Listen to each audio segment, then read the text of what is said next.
नमस्कार मित्रांनो, स्कॉलरशिपमध्ये अशा प्रकारचं उदाहरण सोडवण्यासाठी आपल्याला येतं. अशा वेळेला आपण लेखी उदाहरण कसं सोडवावं ते पाहूया.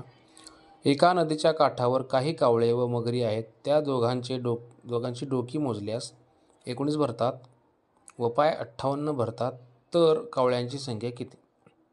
मी मागील व्हिडिओमध्ये सांगितलेलं आहे की अशा प्रकारचं जर उदाहरण आलं तर अशा वेळेला प्रथमतः पायांची संख्या विचारात घ्यायची.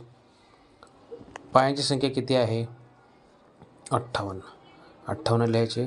आणि या उदाहरणामध्ये प्राणी किती आले आहेत? कावळे व मगरी, म्हणजे दोनच प्रकारचे प्राणी आहेत. त्या पायांच्या संख्येला 2ने भागायचं, उत्तर आलं 29.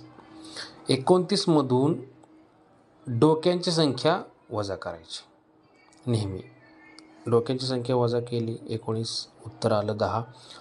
पण हे 10 हे उत्तर आपण सांगितलेलं आहे मागील व्हिडिओमध्ये की येणारं उत्तर हे नेहमी 4 पाय असणारा प्राणी असतो.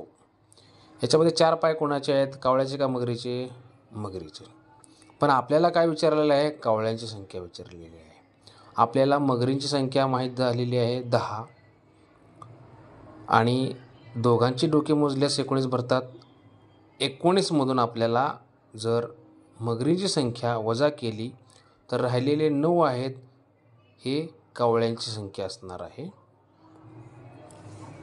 ट्रिक आवडल्यास एज्युकेशन व्हिडिओज या फेसबुक पेजला फॉलो करा, लाईक करा आणि शेअर करा. धन्यवाद.